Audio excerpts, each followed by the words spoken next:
I am an official independent contender for the ancillary canneries constituency. I want my people to understand that, and I want them to hear that. I'm an independent candidate. The reason I did not always want to run as an independent candidate. I came from a UWP family. And when I wanted to run, I spoke to the United Workers' Party in 2022, a few months after the election of 2021. And I met with party leadership.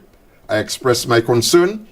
The discussions were warm. I was never told I couldn't participate. Throughout 2023, I was engaging the party. They were telling me what to do to be eligible to be a candidate, to apply to be a candidate. Some of the things I had to do, I had to get my police record. I had to get recommendations from people in the community. My membership was supposed to be up to date. And I had to pay a $500 application fee to candidacy, which I did. I didn't want to run as an independent. I wanted to run under the umbrella of a major political party.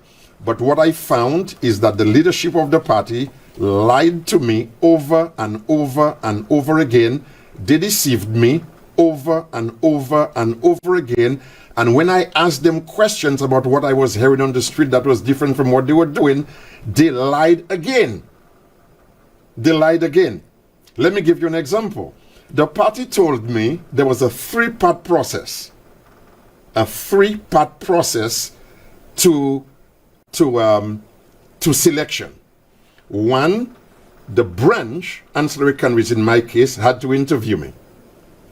Two, I had to make a vision presentation to the branch, tell them who I am, what I plan to do, and things of that nature. And three, I would have had an interview with the national executive. Those three things, that's what the party told me. All along, people were telling me that's never going to happen.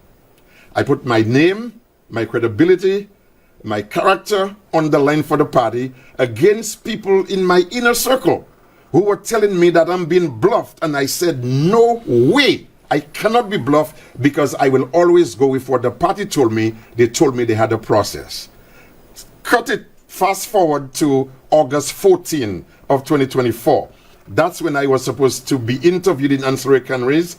I was supposed to make my presentation in ancillary canneries. And by the way, both of those things happened on August 24. But on August 12, I got a call from the party chairman, Mr. Prudent.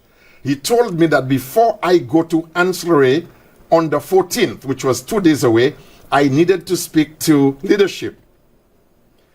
I asked him when and how and where. He told me, and 10 o'clock the next day, on the 13th of August, I was at the location at Cocoa Palm, and I met with leadership. In that meeting was Mr. Chastanet, Mr. Guy Joseph, and Mr. Prudent. Four of us. We sat in the conference room, and Mr. Chastanet did most of the talking, and he talked to me.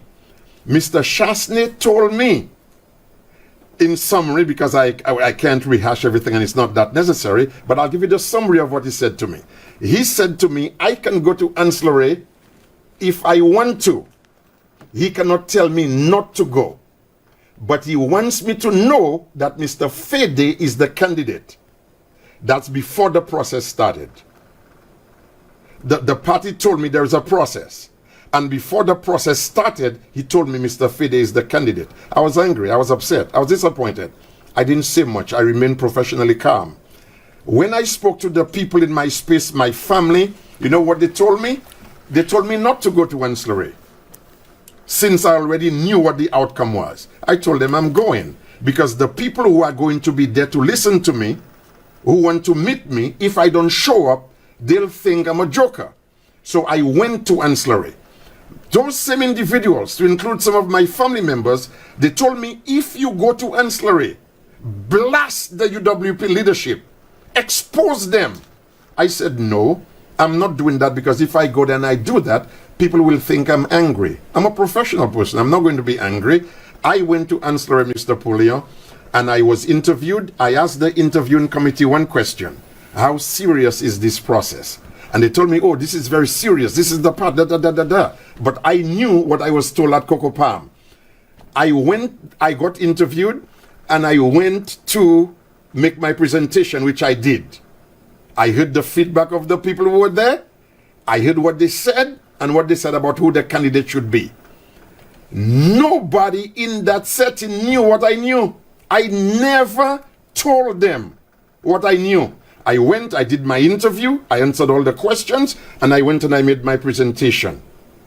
And I knew I was not the candidate. What was also interesting, Mr. Polio, is that Mr. Dominic Fede also went. He got interviewed, and he made a presentation. Now think about this with me for a second, and before the hacks turn on me, think about this for a second. Here I am being told by leadership that Mr. Fede is the candidate, and Mr. Fede is getting interviewed, and he's making a presentation, and I could have taken the word of leadership again and not go. And by now everybody would say, who's this joker guy named St.Rose? But I went, I did what I had to do. Mr. Fede went, he did what he had to do, and that was it. Nobody in the United Workers' Party in leadership has spoken to me since August 12th, August 13th. 7 months tomorrow. Nobody has spoken to me since. When you think the fact that you might have felt humiliated or disrespected, and so therefore you want to avenge the treatment that was meted out to you, that's why you're contesting as independent? No, first of all, I'm not humiliated. Disrespected? Yes, of course, because if you give me your word, Mr. Polly, I take it. I'm not God, I don't judge people. I go by what people say to me. I think the leadership of the United Workers' Party disrespected me in the very absolute worst way by misleading me. The party could have said to me in 2022 or 2023, Mr. St.Rose, we know you are interested, we're happy to have you around, but that decision is made. Mr. Polion, they took my $500. And you're taking umbrage to that? Of course I must, because I was just kidding. I must take umbrage because why did they take it? If your decision is already made and you know you're not going to choose me, why are you taking my money? Why a $500 application to candidacy, and you gladly took it, knowing that you're not going to choose me? You need to give me my money. So no, I don't feel humiliated, but I feel very, very disrespected. And what I'll say is that in 2025, we should never treat people like that. Apparently, some politicians in St. Lucia are so arrogant that they don't understand that politics is a game of addition and multiplication, not division and subtraction. So all I'm saying to you is, if I were a leader, if I were a political leader, because here's the thing, when you are trying to get people to support you, sometimes you have to swallow your pride and do things that you would not have done ordinarily. You are trying to help people who want to curse you. You put in your own money into stuff and they don't like you. They tell stories about you. They lie on you. So yes, there is that side to it, but I think in 2025 we should respect people, and we should also respect the democratic process. If you cannot have an internal democratic process in your party, I would be suspicious of you respecting democracy enough to lead the nation well.